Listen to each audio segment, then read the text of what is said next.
Hello दोस्तों, आप सभी का मेरे YouTube चैनल पे स्वागत है। ये वीडियो उन भक्तों के लिए है जो एक साथ दो धाम की यात्रा करना चाहते हैं। मतलब उत्तराखंड के 4 धाम में से जो लोग नहीं कर पाते हैं एक साथ, कुछ बजट की वजह से, कुछ समय के अभाव के कारण वे लोग 2 धाम की यात्रा एक साथ करते हैं। वे लोग यमुनोत्री गंगोत्री एक साथ करते हैं या फिर केदारनाथ या बद्रीनाथ की एक साथ यात्रा करते हैं। केदारनाथ और बद्रीनाथ की धाम की यात्रा एक साथ कैसे कर सकते हैं उसका वीडियो मेरे चैनल पर आ चुका है, उसे आप जरूर देखिएगा। तो आपको हम इस वीडियो में बताने वाले हैं कि कैसे आप यमुनोत्री गंगोत्री की यात्रा एक साथ कर सकते हैं, कैसे आप गंगोत्री यमुनोत्री एक साथ जा सकते हैं। यमुनोत्री गंगोत्री जाने के लिए आपको कौन सा कन्वेंस मिलने वाला है, हरिद्वार पहुंचने के बाद आपको यमुनोत्री गंगोत्री में कौन सी जगह पर आप रुकने की व्यवस्था आपकी होगी। अगर आप बाई बस जाएंगे तो कैसे जाएंगे, आप शेयरिंग में जाना चाहते हैं तो कैसे जा सकते हैं। अगर शेयरिंग से आप यमुनोत्री गंगोत्री की यात्रा करते हैं, यमुनोत्री गंगोत्री में रुकने के क्या क्या साधन है। अब आपको यात्रा करने के लिए आपको रजिस्ट्रेशन की आवश्यकता पड़ती है, तो आप रजिस्ट्रेशन कैसे कर सकते हैं, इन दोनों धामों के लिए कितने दिनों के ट्रिप का प्लान आपको करना चाहिए और कौन सा समय सही रहेगा यमुनोत्री गंगोत्री धाम की यात्रा करने के लिए। और वीडियो के अंत में मैं बताऊंगा कि आपको कितना बजट आता है यमुनोत्री गंगोत्री धाम की यात्रा करने के लिए। इसीलिए आप मेरा ये वीडियो अंत तक जरूर देखिएगा, बहुत ही इन्फॉर्मेटिव होने वाला है। आपसे मेरी रिक्वेस्ट है, अगर आपने अभी तक मेरे चैनल को सब्सक्राइब किया, सब्सक्राइब कर दे, बेल आइकन प्रेस कर दे, क्योंकि इस तरह के आने वाले मेरे इन्फॉर्मेटिव वीडियो लोड होते रहते हैं। चलिए शुरू करते हैं अपना ये वीडियो। चलिए दोस्तों, अब हम बात कर लेते हैं कि इस वर्ष 2024 में कब खुलेंगे गंगोत्री यमुनोत्री के कपाट। दोस्तों, मैं आपको बता देता हूं कि अक्षय तृतीया 10 तारीख को पड़ी थी, उसी दिन गंगोत्री यमुनोत्री के कपाट खुल चुके हैं। चलिए लगे हाथ, अब हम बात कर लेते हैं कैसे आपको रजिस्ट्रेशन करना है। अगर दोस्तों आप एक धाम की यात्रा करते हैं, 2 धाम की यात्रा करते हैं या 4 धाम की यात्रा करते हैं तो आपको रजिस्ट्रेशन जरूर कराना पड़ेगा। तो आप ऑफलाइन ऑनलाइन दोनों प्रकार से आप रजिस्ट्रेशन कर सकते हैं। अगर दोस्तों आप ऑनलाइन रजिस्ट्रेशन करना चाहते हो तो इस साइट पर जाकर आप ऑनलाइन रजिस्ट्रेशन कर सकते हैं। इसके लिए आपको आधार कार्ड की जरूरत पड़ेगी। अगर दोस्तों आप ऑफलाइन रजिस्ट्रेशन कराना चाहते हैं तो आप हरिद्वार पहुंचकर या ऋषिकेश पहुंचकर वहां बहुत सारे रजिस्ट्रेशन के काउंटर बने हुए हैं, तो जहां पर आप आधार कार्ड देकर आप अपना रजिस्ट्रेशन करा सकते हैं और आप इस तरह से 2 धाम की यात्रा की शुरुआत कर सकते हैं। तो आपके सामने कोई इशू नहीं होने वाला है, यदि कोटा पूरा हो जाएगा, ऐसा कोई इशू नहीं होता है, आपका रजिस्ट्रेशन हो जाएगा। तो इस तरह से आप हरिद्वार या ऋषिकेश पहुंचकर अपना रजिस्ट्रेशन करा सकते हैं। चलिए दोस्तों, अब हम बात करते हैं कि आपको कैसे यमुनोत्री और गंगोत्री धाम की यात्रा करनी है। तो सबसे पहले आपको यमुनोत्री धाम के लिए जाना होगा। तो यमुनोत्री से ही आपको 2 धाम की यात्रा शुरुआत होती है। अगर आप 4 धाम की यात्रा पर जाएंगे तब भी आपको यमुनोत्री से धाम की यात्रा की शुरुआत होगी। तो दोस्तों, सबसे पहले आपको आना होगा हरिद्वार या फिर आपको ऋषिकेश आना होगा। तो इस तरह से आपको हरिद्वार या ऋषिकेश से 2 धाम की यात्रा का प्लान करना है। तो हरिद्वार से आप आने पर आपको सुबह सुबह कई बसें यमुनोत्री धाम के लिए जाती हैं। अगर यमुनोत्री तक के लिए आपको बस सीधे नहीं मिलती है तो आप बरकोट तक पहुंच जाइएगा। इस तरह से बाई बस आप बरकोट पहुंच जाएंगे। हरिद्वार से बरकोट के बीच की दूरी लगभग 180 किलोमीटर के आसपास है। यमुनोत्री धाम जाने वाले सभी भक्तगण सबसे पहले बरकोट पहुंचते हैं। तो दोस्तों, सबसे पहले दिन आप पहुंचेंगे बरकोट में ही आपको नाइट स्टे कर लेना है। जितने ही भक्तगण जाते हैं वो बरकोट में नाइट स्टे करते हैं। तो बरकोट में 1500 रुपए से 2000 रुपए के बीच में आपको आराम से रूम ठहरने के लिए आराम से मिल जाएंगे। इसके अलावा बरकोट में काफी आश्रम बने हुए हैं, जैसे काली कमरे वाला आश्रम बना हुआ है, तो आप यहाँ 600 रुपए देकर आप नाइट स्टे कर सकते हैं। तो दूसरे दिन सुबह सुबह आपको उठना है और बरकोट से जाना है जानकी चट्टी, और जानकी चट्टी से ही यमुनोत्री धाम के लिए पैदल यात्रा की शुरुआत होती है। तो इस तरह से आपको 5-6 किलोमीटर ट्रेकिंग करते हुए आप यमुनोत्री धाम तक पहुँच सकते हैं। जब आप बरकोट में सुबह सुबह उठते हैं तो आपको सुबह आपको सुमो, सफारी और बोलेरो जैसी गाड़ी मिल जाएंगी, जिनको आप 150-200 रुपए लगभग एक व्यक्ति का चार्ज देना पड़ेगा और पहुंच जाते हैं जानकी चट्टी। जानकी चट्टी पहुंचने के बाद आपको जाना है यमुनोत्री धाम। आप चाहें तो पैदल यात्रा करके आप यमुनोत्री धाम तक जा सकते हैं। तो 2 से ढाई घंटा आपको लगेगा जब आप आराम से यमुनोत्री धाम के लिए जाएंगे। इस तरह से आप 5-6 घंटे में यमुनोत्री मैया के दर्शन करने के बाद पैदल यात्रा आप नीचे तक वापस आ सकते हैं। कुछ भक्तगण यमुनोत्री धाम के लिए पैदल यात्रा करके नहीं जा सकते हैं, तो उनके लिए घोड़े, खच्चर व पालकी की सुविधा उपलब्ध हो जाती है। अगर हम घोड़े खच्चर वाले के रेट की बात करूँ तो 1500 रुपए से 2000 रुपए लेते हैं यमुनोत्री धाम के लिए। अगर आप यमुनोत्री धाम की यात्रा पालकी से करते हैं तो आप 45 रुपए से 5000 रुपए के बीच में आपको देना पड़ेगा अप डाउन का। इस तरह से आप पालकी से भी आप यात्रा कर सकते हैं। आप बरकोट में नहीं रुकना चाहते, आप सीधे हरिद्वार से जानकी चट्टी रुकना चाहते हैं अगर उनको सीधे बस जानकी चट्टी तक मिल जाती है तो आपको जानकी चट्टी में भी रुकने की व्यवस्था आपको बहुत सारी देखने को मिल जाएगी। यहाँ पर आपको रूम डोमेट्री की भी सुविधा उपलब्ध हो जाती है। यहाँ पर आपको थोड़ी सी महंगाई देखने को मिल जाएगी। जानकी चट्टी छोटा सा कस्बा है तो आपको यहाँ पर जो रूम के चार्जेस पड़ेंगे वो 2000 रुपये से 2500 रुपये में आपको अच्छे तरह से रूम अवेलेबल हो जाएंगे। अगर भीड़ ज़्यादा है, अगर भीड़ कम है तो आपको यहाँ 800 रुपये से 1500 रुपये के बीच में रूम अवेलेबल हो जाएंगे। तो आप आराम से जाइए, यमुनोत्री धाम में माता के दर्शन करिए। दर्शन आपके 10 से 15 मिनट में हो जाएंगे, भीड़ चाहे जितनी अधिक हो।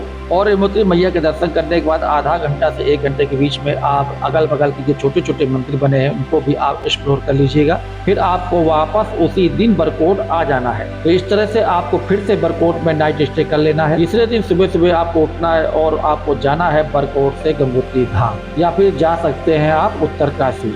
ये डिपेंड करता है आप पर कितने आप लेट हैं। अगर आप लेट हो गए हैं तो आप उत्तरकाशी में ही रुकिएगा। अगर आप बरकोट में काफ़ी एक्सप्लोर करते हैं कि बरकोट एक काफ़ी अच्छा सा हिल स्टेशन है तो आप वहाँ अगल बगल घूम सकते हैं। इसकी वजह से आप लेट लतीफ़ हो सकते हैं तो आप उत्तरकाशी जाकर नाइट स्टे कर सकते हैं। और एक नाइट उत्तरकाशी में रुकने के बाद भी बहुत सारे भक्तगण गंगोत्री धाम की यात्रा पर जाते हैं। अगर दोस्तों हम उत्तरकाशी में रुकते हैं तो यहाँ पर रुकने की काफ़ी व्यवस्था है। यहाँ पर होटल, धर्मशाला व डोमेट्री जीवन की भी उपलब्ध है। तो यहाँ पर आपको 1500 रुपये से 2000 रुपये के बीच में चार्ज देना पड़ेगा।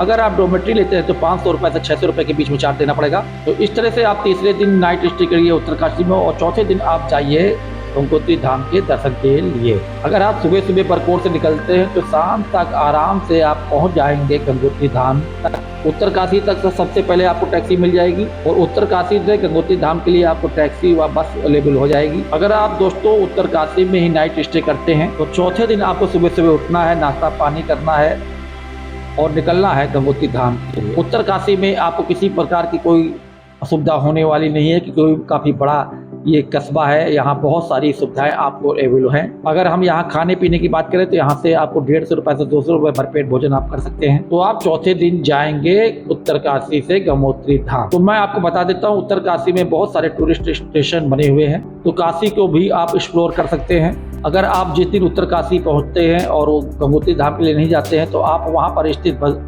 काशी विश्वनाथ मंदिर के दर्शन भी कर सकते हैं। अगर आप सुबह सुबह बरकोट से निकलेंगे तो उसी दिन आप गंगोत्री धाम पहुंच जाएंगे। गंगोत्री में आप दर्शन करेंगे और फिर से वापस आप आ जाएंगे उत्तरकाशी। अगर आप चौथे दिन गंगोत्री धाम के लिए आते हैं तो आपको किसी प्रकार से आपको ट्रेवल नहीं करना पड़ेगा, केवल सीधे आपको मंदिर जाना है, वहाँ मंदिर के दर्शन करने हैं, अपनी मनोकामना मांगनी है और मंदिर के दर्शन करने के बाद फिर से आपको उत्तरकाशी वापस आ जाना है। अगर आप उत्तरकाशी में नहीं रुकना चाहते, उसी दिन आप गंगोत्री धाम में रुकना चाहते हैं तो आप वहाँ गंगोत्री धाम में भी रुक सकते हैं। तो गंगोत्री धाम में आपको छोटे छोटे होटल उपलब्ध हैं, कुछ गेस्ट हाउस भी उपलब्ध हैं, कुछ धर्मशाला भी उपलब्ध है। तो आप यहाँ एक नाइट स्टे कर सकते हैं, लेकिन आपको यहाँ थोड़ी सी महंगाई देखने को मिलेगी। यहाँ पर आपको 2000 रुपये से 3000 रुपये के बीच में चार्ज देना पड़ेगा अगर आप गंगोत्री धाम में नाइट स्टे करते हैं। तो अगर आप गंगोत्री में नाइट स्टे करते हैं तो जब आप दूसरे दिन आप सुबह सुबह निकलते हैं, फिर से आप गंगोत्री धाम में जाकर गंगोत्री में माँ गंगा के दर्शन करिए। उसके बाद आपको वापस आ जाना है हरिद्वार। हरिद्वार आने के लिए सबसे पहले आपको उत्तरकाशी आना पड़ेगा। उत्तरकाशी से आप फिर हरिद्वार आ जाएंगे। अगर आपको डायरेक्ट बस मिल जाती है या कोई टैक्सी मिल जाती है तो आप डायरेक्ट गंगोत्री धाम से आप आ सकते हैं हरिद्वार। अगर आप शेयरिंग से आना चाहते हैं तो आप आ जाएंगे गंगोत्री धाम से उत्तरकाशी, पे उत्तरकाशी से आ जाएंगे हरिद्वार। चलिए अब हम बात कर लेते हैं, अगर आप शेयरिंग में यात्रा नहीं करना चाहते तो आप कैसे यात्रा कर सकते हैं। इसके अलावा आप हरिद्वार पहुंचने के बाद आप एक प्राइवेट टैक्सी की बुकिंग भी कर सकते हैं। तो अगर आप 5 सीटर कार बुक करना चाहते हो 3500 रुपये से 4000 रुपये के बीच में आपको टैक्सी मिल जाएगी। अगर आप 4 लोग हैं, ग्रुप में हैं, तो आप सबसे पहले पहुंचिए हरिद्वार। हरिद्वार से टैक्सी बुक करा के आप दोनों धाम की यात्रा बड़े आराम से कर सकते हैं। अब बात करनी है कितने दिनों की ट्रिप प्लान करनी है इन 2 धाम की यात्रा करने के लिए। आप हरिद्वार पहुंच जाते हैं। हरिद्वार पहुंचने के बाद कम से कम 4 या 5 दिन की ट्रिप का प्लान करना चाहिए। कई बार ऐसा होता है कि लैंडस्लाइड हो जाता है, बरसात हो जाती है, तो आपका 1 दिन का समय खराब हो जाता है। इसलिए आपको 2 धाम की यात्रा करने के लिए कम से कम 5 दिन की ट्रिप का प्लान करना चाहिए। अब बात करते हैं कि हमें 2 धाम की यात्रा कब करनी चाहिए। तो 2 धाम की यात्रा मई में शुरू होती है, कभी कभी अप्रैल में भी यात्रा शुरू हो जाती है। जो स्टार्टिंग का समय होता है उस समय काफी भीड़ होती है, क्योंकि ये मौसम बड़ा अच्छा होता है 2 धाम की यात्रा करने के लिए। आप मई जून में अपनी यात्रा कर सकते हैं। इस समय आपको भीड़ ज्यादा मिलेगी, बजट भी आपका ज्यादा खर्च होने वाला, मगर आपकी यात्रा बड़ी अच्छी हो जाएगी। जुलाई अगस्त में 2 धाम की यात्रा नहीं करनी चाहिए, क्योंकि लैंडस्लाइड होता है, बरसात का समय होता है, तो आपकी यात्रा करने में काफ़ी कठिनाई भी हो सकती है, इसलिए आपको जुलाई अगस्त में यात्रा नहीं करनी है। इसके अलावा आप अपनी 15 सितंबर के बाद अक्टूबर या नवंबर तक अपनी यात्रा कपाट बंद होने तक कर सकते हैं।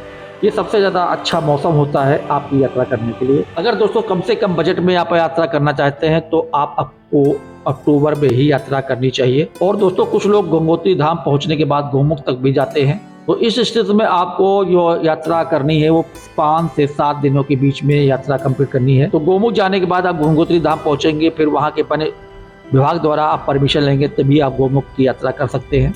और गंगोत्री धाम से आप गोमुख जाएंगे तो आपको एक गाइड भी लेना पड़ेगा अगर आप गोमुख जाते हैं। अंत में वीडियो के हम आप बात कर लेते हैं, अगर हम 2 धाम की यात्रा पर जाते हैं तो मेरा खर्च कितना आने वाला है। इस यात्रा में आप बाई बस जाते हैं, डोमेट्री में रुकते हैं, तो इस प्रकार से आप 2 धाम की यात्रा बड़ी आराम से 8,000 रुपए से 10,000 रुपए के बीच में कर सकते हैं। अगर आप हरिद्वार पहुंचने के बाद 4 लोग यात्रा करते हैं दोनों धामों की, तो आपको 18,000 रुपए से 20,000 रुपए खर्च आने वाला है। तो चारों लोगों के लिए 10,000 का खाना मान लेते हैं और 10,000 आपको रुकने के मांग लेते हैं। इस 1000 से प्रकार से आपको चारों लोगों का 40,000 रुपए खर्च आने वाला है। कहने का मतलब है अगर 4 लोग यात्रा करते हैं तो आप कम से कम 10,000 रुपए में आप 2 धाम की यात्रा बड़ी आराम से कर सकते हैं। तो दोस्तों आज के वीडियो बस इतना ही। कैसा लगा आपको वीडियो तो मेरे वीडियो को लाइक कर दीजिएगा।